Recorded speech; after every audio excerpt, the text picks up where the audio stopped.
सोचो एक ऐसे एनिमल जो आइस एज के ज़माने में ज़मीन पे घूमता था और जो तकरीबन 10,000 साल पहले ज़मीन से एक्सटेंट हो गया, अब वो वापस आ गया। अप्रैल 2025 में अमेरिकन कंपनी क्लेसो बायोसाइंसेस ने इन्होंने अनाउंस किया कि इन्होंने 3 पप्स को पैदा किया है।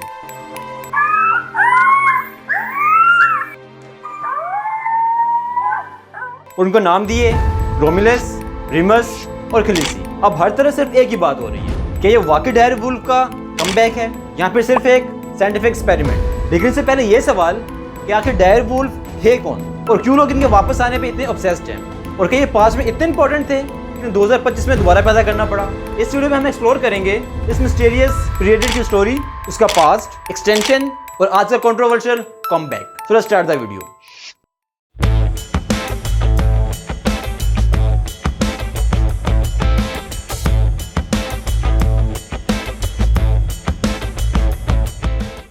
हजारों साल पहले जब दुनिया सिर्फ बर्फ से ढकी हुई थी और जमीन पे सिर्फ मैमथ्स, सोबर टूथ कैट्स और जायंट स्लोथ्स जैसे एनिमल्स घूमते थे, और उस वक्त एक और प्रेडेटर इस वाइल्ड साइलेंस का किंग था,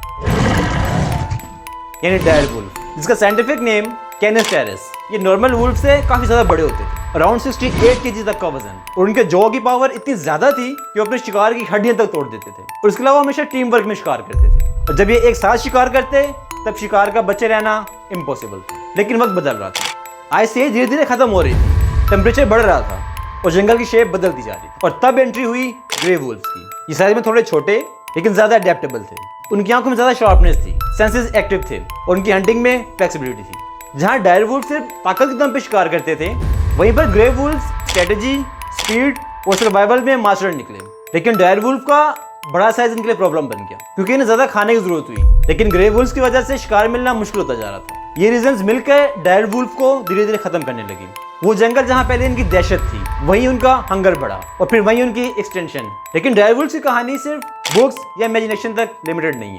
इनके सबसे सॉलिड प्रूफ इनके फॉसिल्स हैं जो आज भी जमीन के नीचे मिलते रहते हैं, और सबसे ज्यादा फॉसिल्स साइंटिस्ट को लैब्रिया तारपेट्स कैलिफोर्निया से मिले, एक ऐसी जगह जहां पे थाउजेंड ऑफ डायर वुल्फ्स की बोन्स अब भी प्रिजर्व्ड हैं। और सिर्फ इसी जगह से 1600 से ज्यादा डायर वुल्फ्स का स्केलेटन मिल चुके हैं। यानी सिर्फ कहानी नहीं है बल्कि सच है, डायर वुल्फ्स वाकई जिंदा थे। उनका हंटिंग स्टाइल, उनका साइज और उनकी स्ट्रेंथ, सब कुछ हमें इनके फॉसिल रिकॉर्ड से पता चलता है। पहले साइंटिस्ट सिर्फ यही सोचा कि एक बड़े साइज के वुल्फ्स हैं, एक variation of modern grey wolf canis lupus की तरह। लेकिन फिर हुई एक गेम चेंजिंग डिस्कवरी 2021 में, जब रिसर्चर्स ने डायर वुल्फ का डीएनए एक्सट्रैक्ट किया तो एक अमेजिंग बात सामने आई कि ये ग्रे वुल्फ के कजन्स तक नहीं है, बल्कि ये तो एक अलग ही लाइनेज से बिलोंग करते थे। मतलब डायर वुल्फ ग्रे वुल्फ जैसे दिखते जरूर थे, लेकिन जेनेटिकली ये वुल्फ्स थे ही नहीं। ये बिल्कुल ऐसे ही है जैसे पांडा को बियर समझ लिया जाए, लेकिन डीएनए कुछ और ही बोले। Same story. इसके अलावा ये भी बिलीव किया जाता है कि अर्ली ह्यूमन और डायर वुल्फ एक ही टाइम पीरियड में एग्जिस्ट करते थे। कुछ केव ड्राइंग्स और फॉसिल साइट से इनडायरेक्ट एविडेंस मिलता है, लेकिन इसका कोई क्लियर एविडेंस नहीं है। लेकिन ये पॉसिबिलिटी स्ट्रॉन्ग है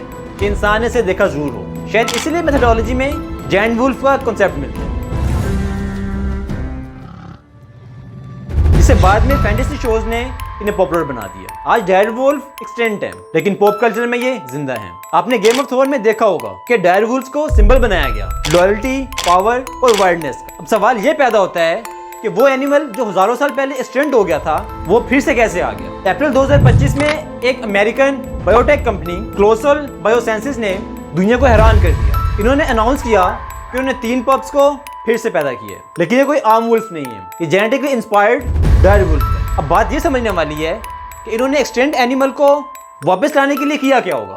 इस कंपनी का मिशन है री एक्सटेंशन, यानी ऐसे एनिमल्स को जेनेटिक टेक्नोलॉजी यूज करके वापस लाना जो एक्सटेंट हो चुके थे। और डायर वुल्फ्स का कमबैक बना इनका लेटेस्ट प्रोजेक्ट। इन्होंने डायर वुल्फ्स के प्रिजर्व्ड फॉसिल से डीएनए एक्सट्रैक्ट किया और फिर जेनेटिक एडिटिंग का कॉम्प्लेक्स प्रोसेस शुरू किया।